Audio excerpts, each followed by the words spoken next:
All right. So I'm going to go ahead and record this, and then I'm going to share my screen. So today is I believe it's the fourth session. No, yeah, I think so. I can't remember if it's the third or the fourth now. Sorry. And what I'm going to do is actually going to go back and I'm going to talk about I'm going to teach what I had planned to teach last week. So we're about a week off, but it doesn't really throw us off. So we're going to talk today about experiential learning model and the targeting life skills.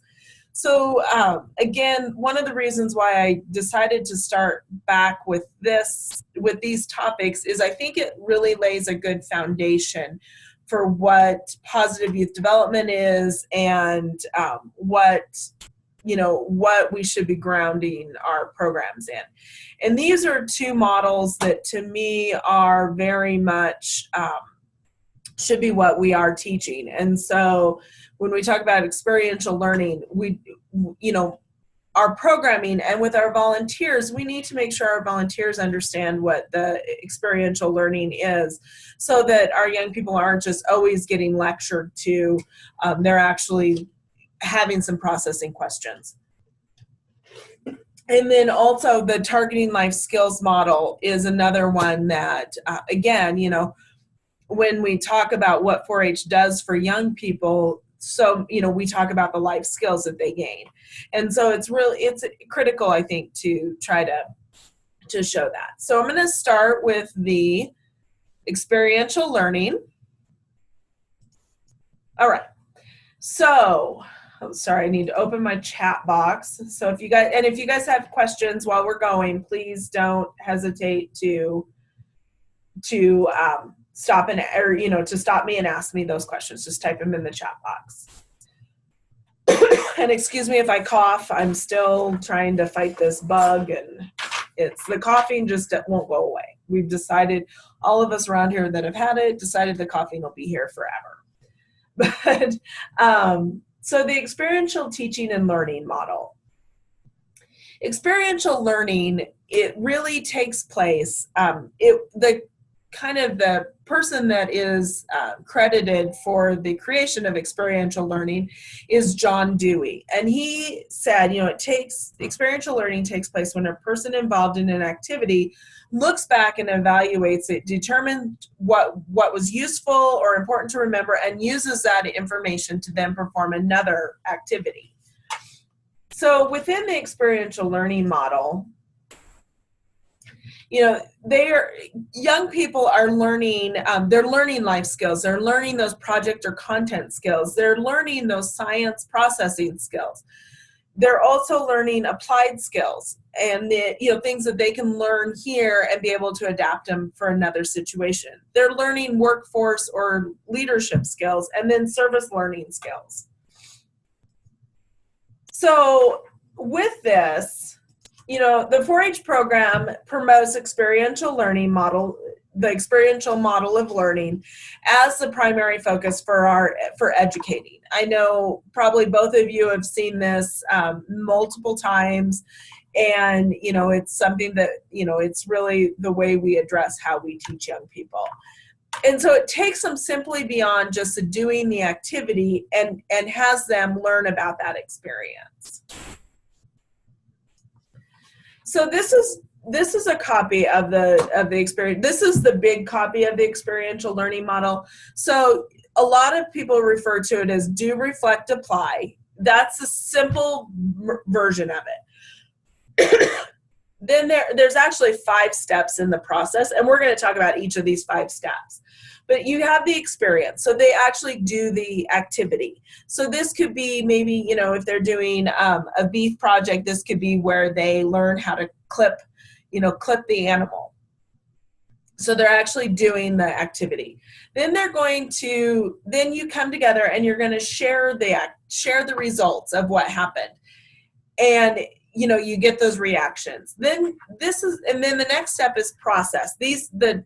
Step 2 and 3 are in the reflect process.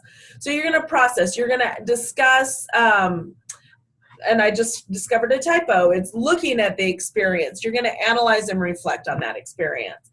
And then you're going to apply this experience. So if they are clipping it, if they learn how to clip a steer, when they're going through the apply method or the apply portion of it, they're talking about, so where else can we use this skill? Where else, and maybe it's that they learn to be conscientious about the way they're clipping the hair so it's not all wonky when they're done.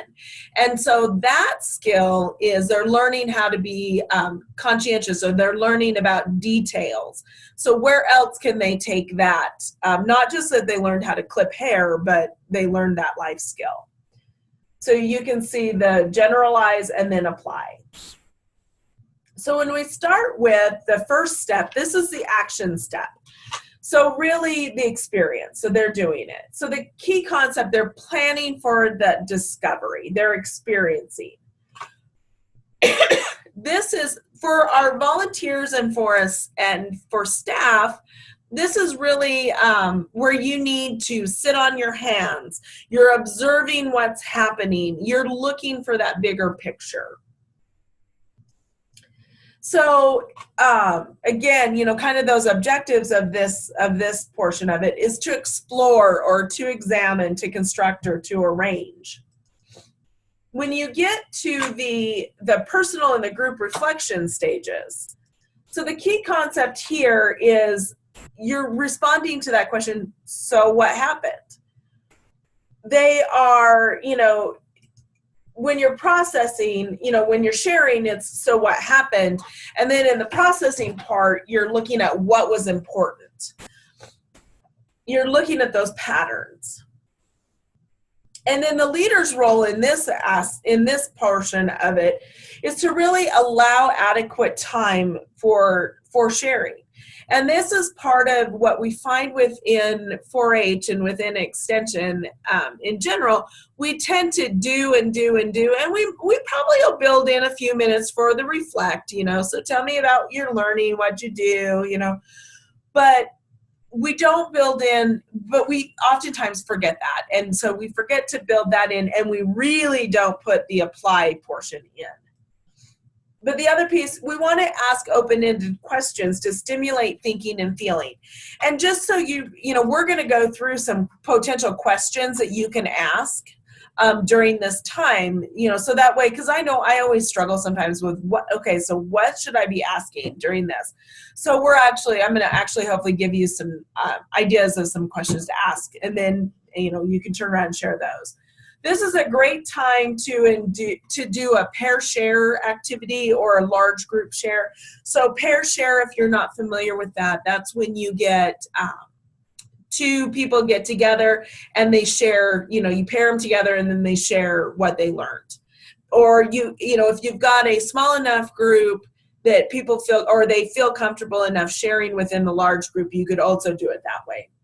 What I find is really helpful is to do a quick pair share and then bring it back to the larger group and have them share as a larger group.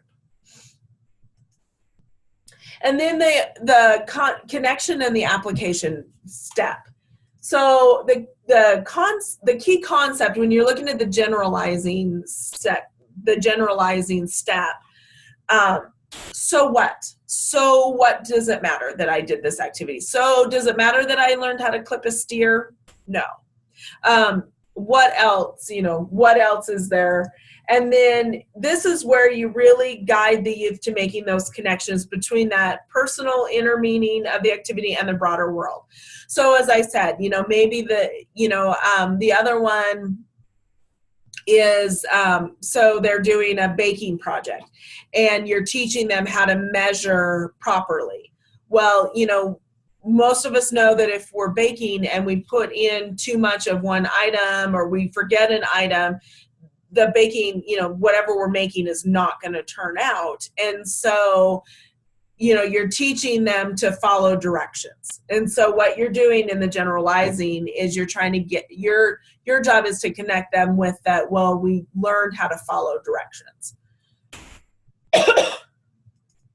And then the applying, the now what? How else can we use this application? So again, it's our job as the facilitators is to help youth find ways to use what they learned in new situations. So again, this has just got the do it, what happened, what's important, so what, and now what within the model. So questions within the questions. So we have the sharing portion. This is where we ask the what happened. And so some examples of questions that you could ask. How did you feel? How did you feel about this activity? How did you feel about the results of this activity? What did you do? What did you do during this activity? And that's where you really get them to think about, not only what did they actually do, but what are some of the other things that what did you notice? What was the most difficult or what was the easiest? And then we have the processing questions. So, what are some important things you learned about, and then whatever the topic was? Or what problems or issues seem to occur over and over again, and why do you think this happened? I think that's a key question to ask our young people is, why, if it didn't work, why do you think it didn't work? Or if it worked, why do you think it worked? What if you had such and such? Let me think of an example there.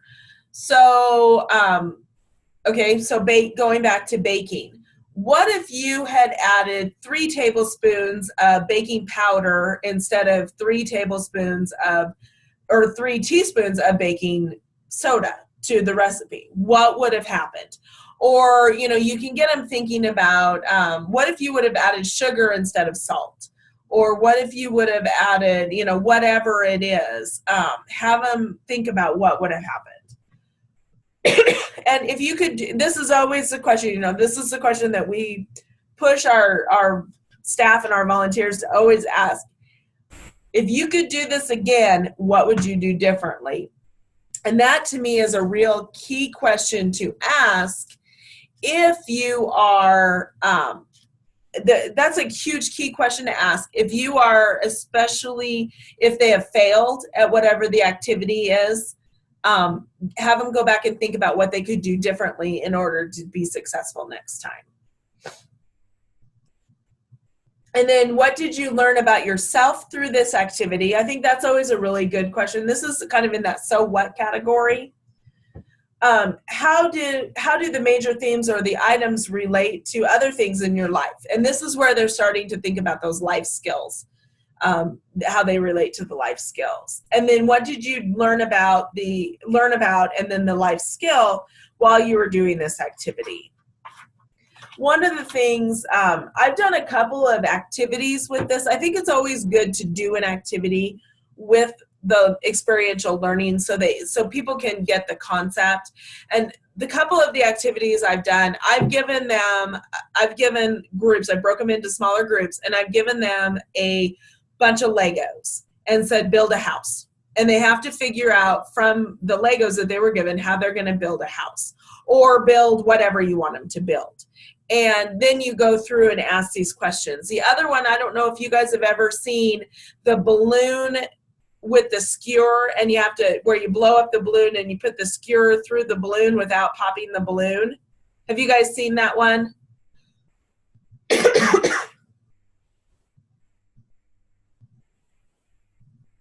Okay, good. I'm glad to hear that you've seen that one.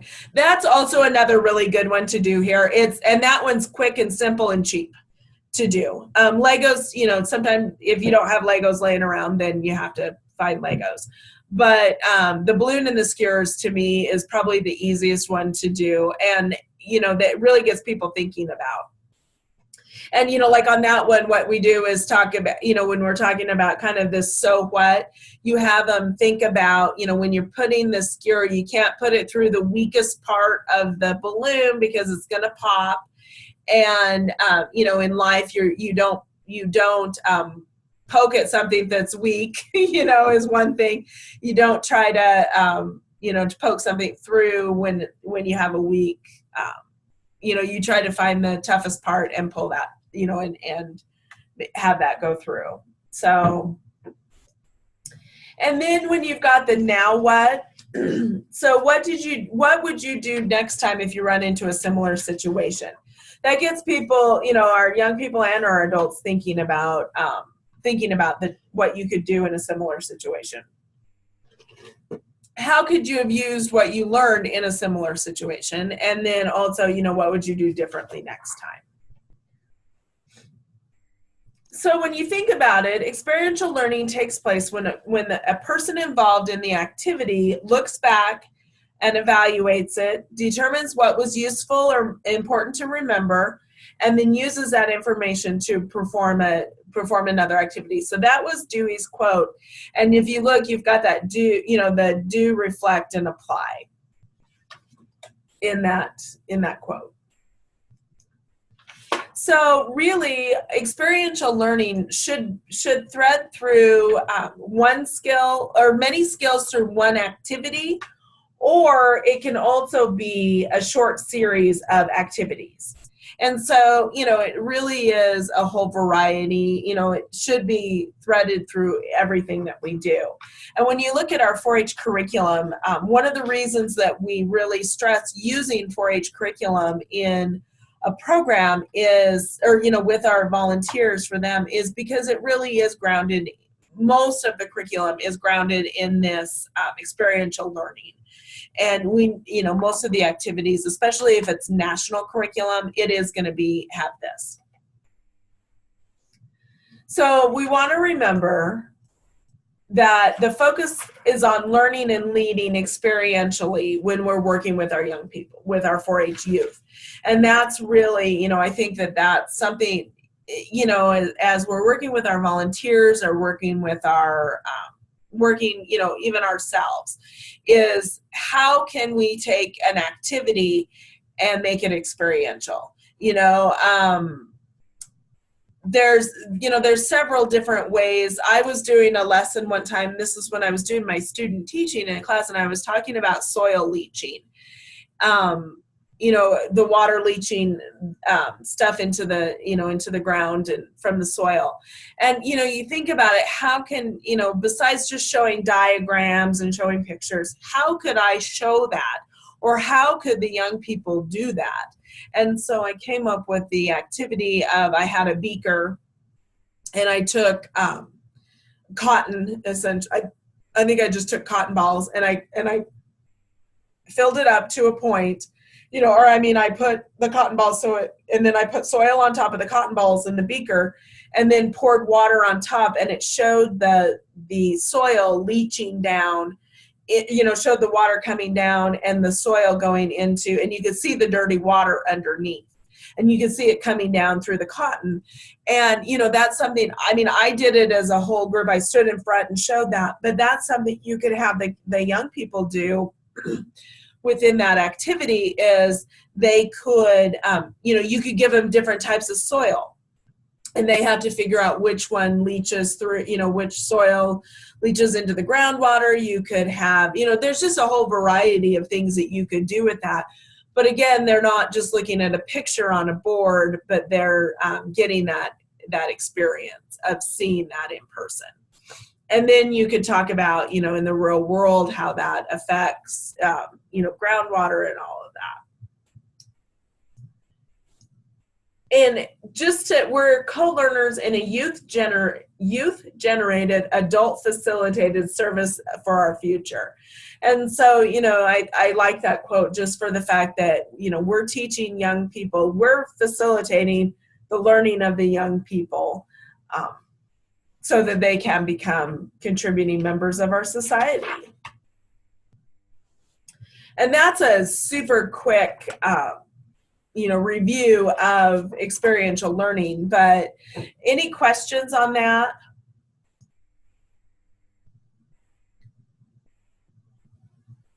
I would, if it was me, and I think that's always a good one to share with our adults or with our volunteers, because I really truly don't think our volunteers always 100% get it. And, a lot of us understand because of, being around the teaching, but, that really is something that, we need to remind our volunteers how important. Oh, thanks, Sandy, for asking me that question. Yeah, Cody's still sick too, but he's a grandma, so he can be sick now. She can take care of him, and she's sick too. So everybody in my house is sick this week. All right, besides Jim. Okay, so we're going to move on to targeting life skills. So I think both of you, sorry, I've got to pull up. Every time I close this, it takes away my chat box and it takes away my participant box. So I don't get to see who's on. So the target, have both of you seen this wheel, the targeting life skills wheel? I think both of you have. And this is one, an activity that I've done with this that I think is sometimes really good to do, because again, yes, Sharon, we definitely, you could definitely use these PowerPoints. Feel free to use them. I'm going to put them up in the Nevada box, and then I will send out the link to that Nevada box so that you have access to all of the PowerPoints. So, and you feel free to add some things in there, so on this one, what I've done for the activity is I blow up the wheel so it's, like good sized on a poster board. And then you take all of the life skills off of it, depending on how many people you have. And what you could do is leave a few of them up there, but then you give people the life skills and they have to figure out where it fits within this wheel. It's kind of an interesting one to do. It gets people thinking about how to, where things fit and everything. So, and then also at the end, I'm going to give you a website, and I need to double check it, but I'm pretty sure it's still working.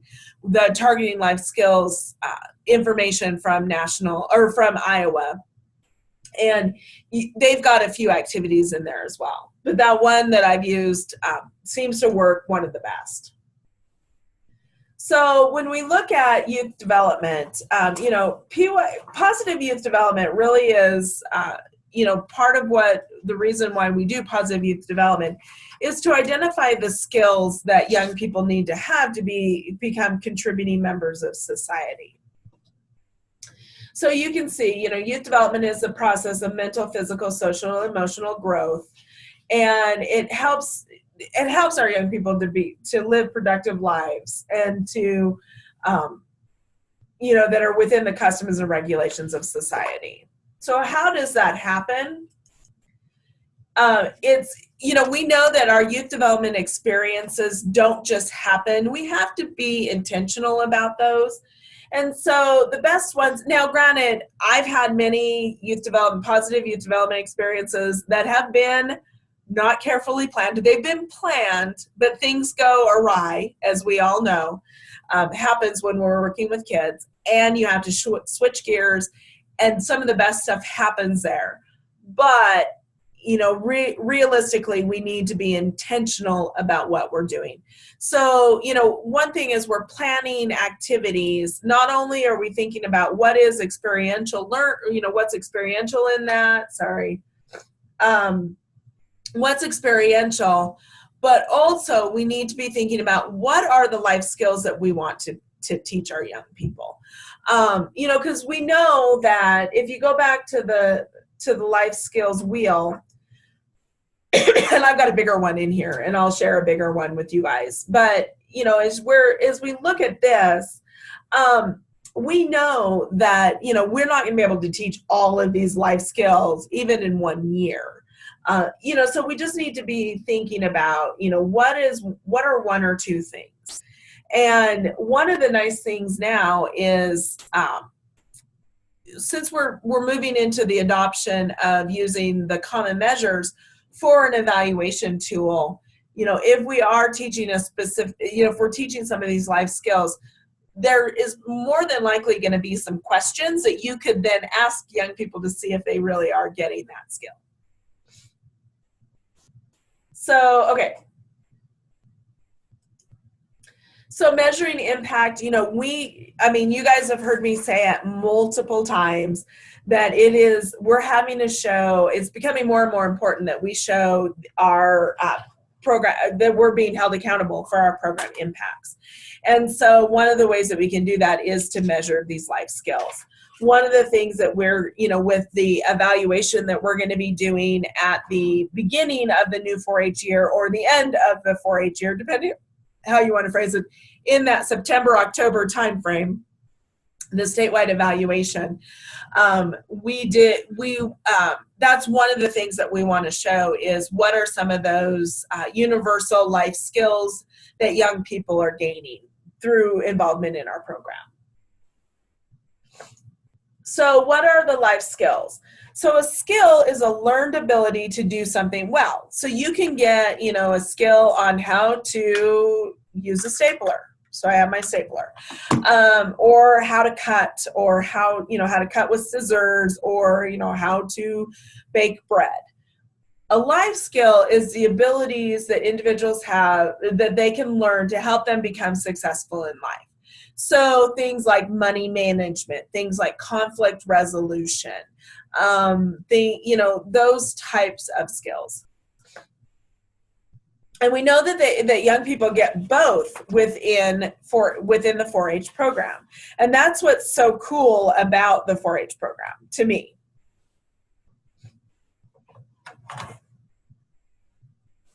Okay, so what this is the targeting life skills model. It identifies categories of life skills. And it divides them based on the 4 H's from the 4-H Clover. So the head, hands, heart, and health. Which just makes it a little easier sometimes to understand. So this is a copy of the big model. And you can see, the head, heart, or the heart, hands, health, and head. And then it breaks it down. Each one has 2 categories within each of the 4. So there's 8 categories. So things like, so if you're working, you're using your hands and you're working, what are some life skills? Maybe you're learning teamwork skills, or you're learning self-motivation. The giving, that's where our service to community or community service or volunteering. How to be a responsible citizen. You get down into the head and some of the managing things. So things like keeping records or planning or organizing. Then the thinking or, those problem solving, those decision making skills. So it just, like I said, it just kind of, to me, really hits it to where it makes it easier to understand. And the purpose of this model is a way to simplify the life skill development with the ages and stages tasks, so that the programs, that they're developmentally appropriate, which is what we talked about last time, is how to make a program developmentally appropriate, and then also more effective in achieving the identified outcomes. Again, if we think about what, if we talk about what are being intentional about those life skills. And to me, our programs you don't need to be hitting, even like so if you decide you want to do the B, the health and the B, you're not even going to be able to teach all, what is that, 5 of them? 5 of those life skills, the self-esteem, self-responsibility, character, managing feelings, and self-discipline. But if you can pick a couple of those out for that program, then you're going to be able to really, to teach that. To me, it's going to be better. So think about a couple of those things.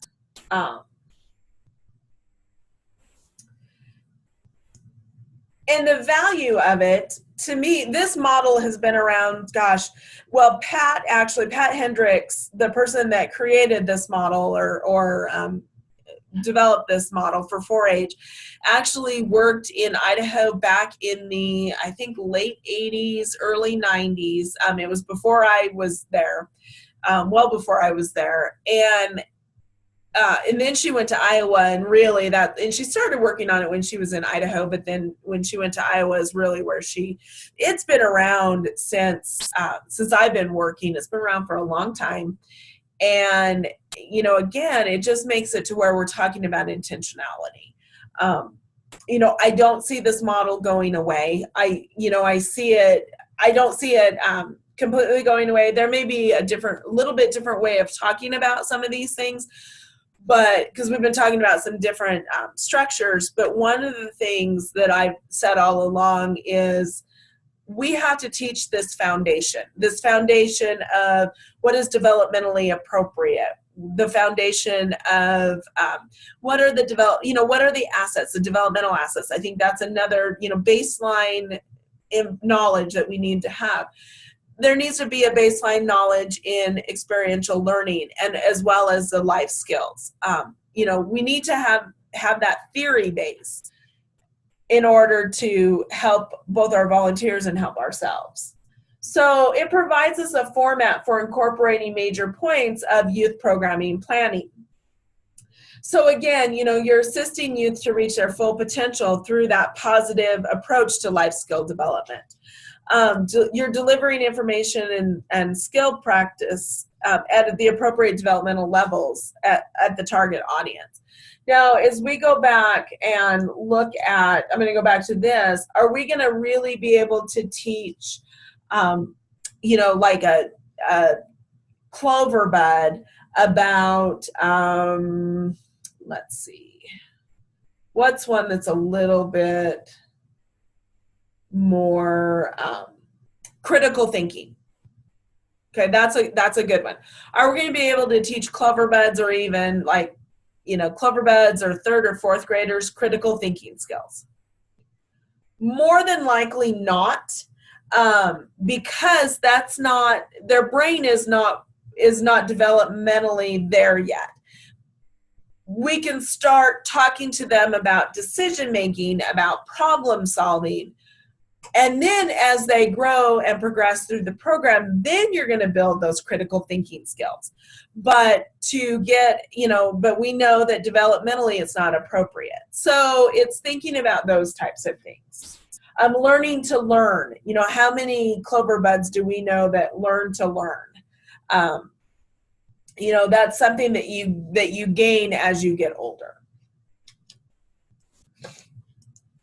The other one is writing specific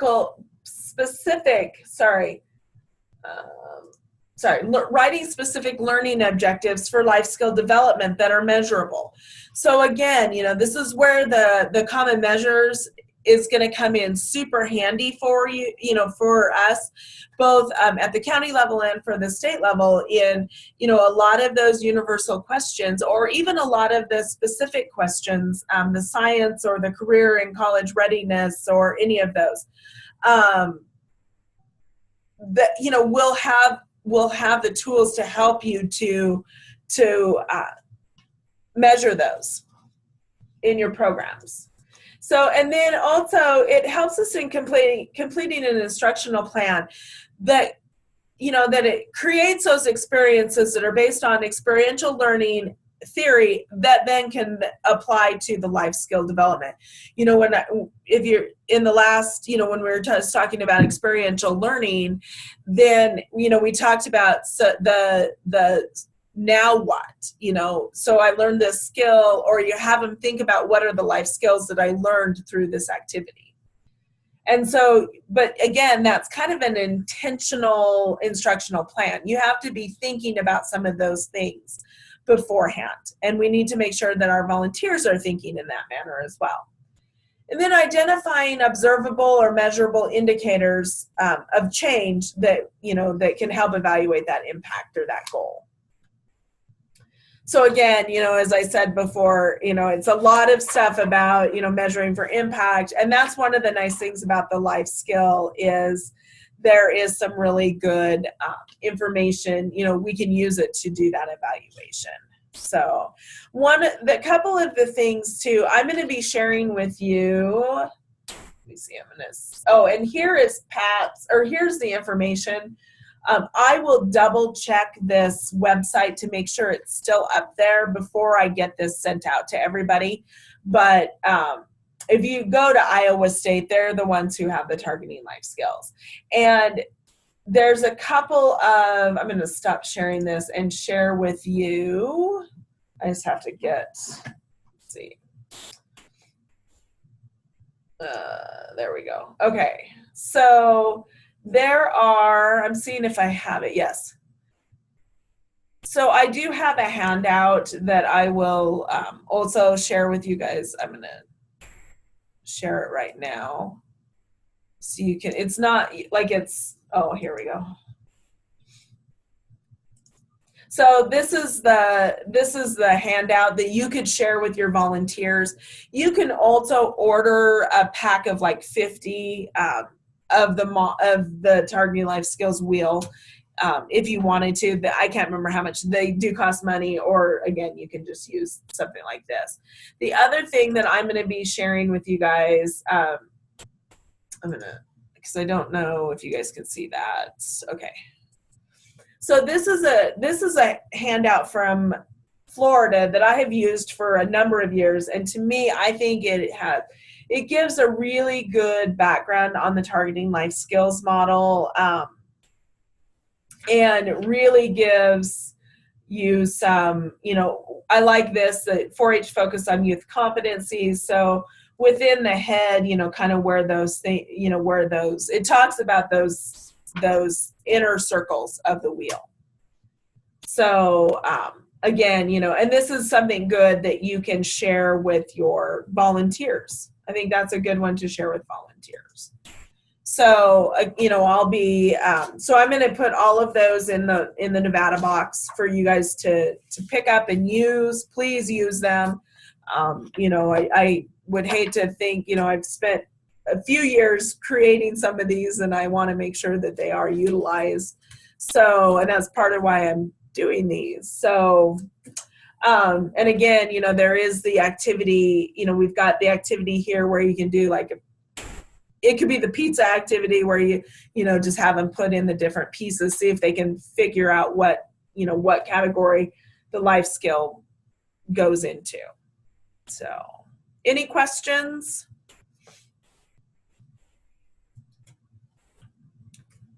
Today was very quick.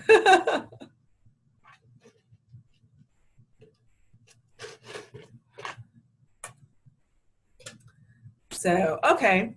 Well, and I know if something comes up and, this information today, yeah, it's always good to have a refresher. I agree. Because, even as I teach this, I think about things and think about new ideas that I can share. And, it's always a good piece. And so, as we're using this, try, it always good. These are good foundations again for our volunteers. To me, these are probably a piece that really need to be taught from the very beginning. So how that's done, it's up to the county, but they are good topics for volunteer trainings. So yeah. And what I'll do, ooh, darn it, Sharon. I figured that was the case. We had a good meeting. I'll tell you guys some more about. Yeah, Billy Sue, you can definitely get a copy of the wheel, and it would be good to put up, to have, posted. I think that all of those things are good. So, and it'd be good, to make a lot of places have them in poster form.